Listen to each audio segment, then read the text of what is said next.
Thank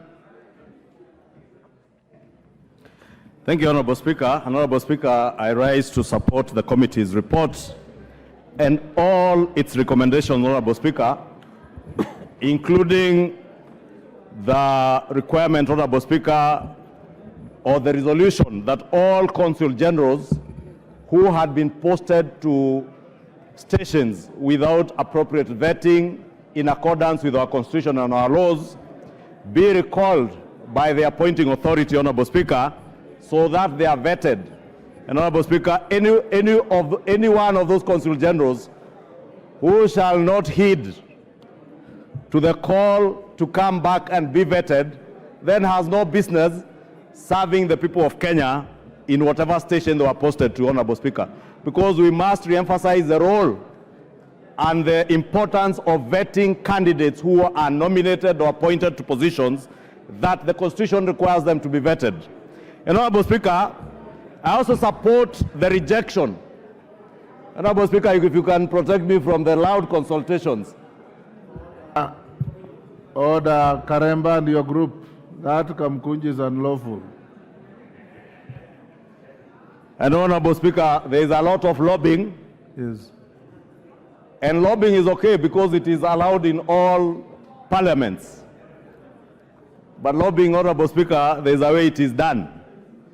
And I also know, Honorable Speaker, there are groups of businessmen who have been lobbying members to reverse the recommendations of this committee. Honorable Speaker, I'm talking about this lobbying, Honorable Speaker, because the businessmen who have been lobbying members had no opportunity, like the Committee of Foreign Relations, to interrogate each of these candidates. And I know they have been lobbying people on the basis of their ethnicities, on the basis of where they come from, and even at times enticing members with the incentives. Honorable Speaker, this would be the most shameful thing that we can do as a House, to allow ourselves to be lobbied. Honorable Speaker, I have no liberty to name any names, Honorable Speaker, because I am a responsible leader. But I must protect the dignity of this House as a leader in this House. We must not, as a House, allow ourselves to be lobbied by busybodies of businessmen and women out there to reject a report by a committee of this House after they have done a lot of work to vet all the nominees, Honorable Speaker, including those who had issues with EACC, and members who have bothered to read the committee's report will see some of the issues that were raised and how the committee addressed them. Therefore, Honorable Speaker, when the committee resolves to reject a nominee on the basis of that nominee's competence to the position that they have been nominated to, Honorable Speaker, we must give respect to this committee and its members who are honorable members that they have done their work, Honorable Speaker.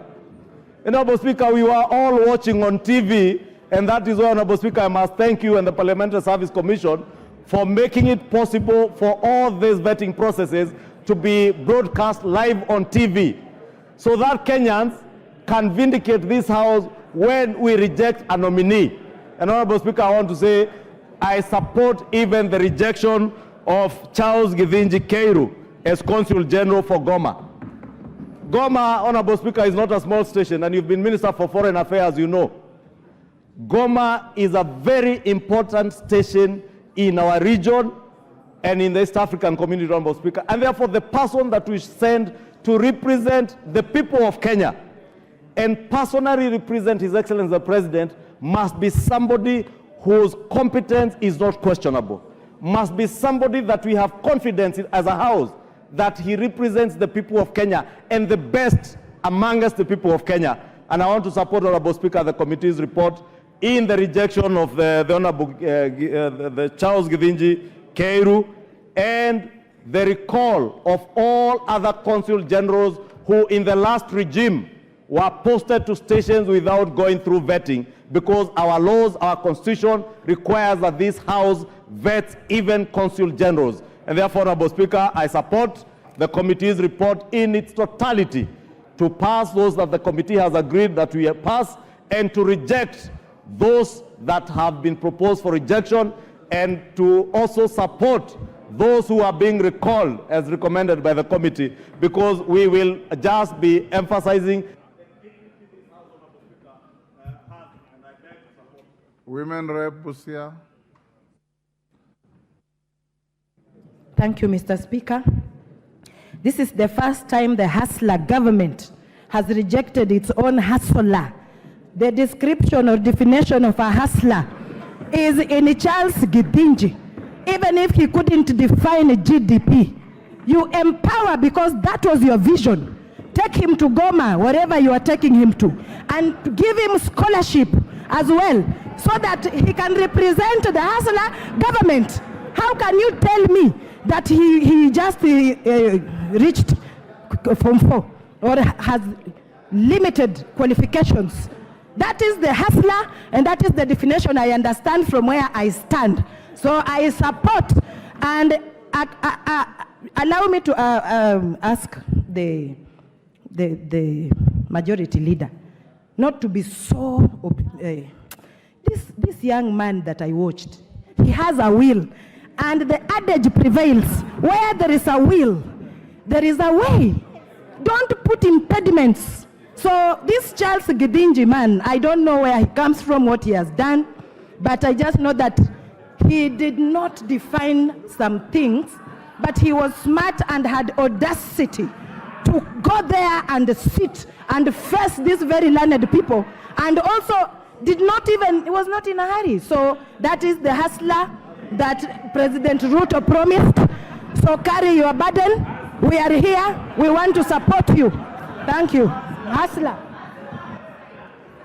Lea Sangaire, or is it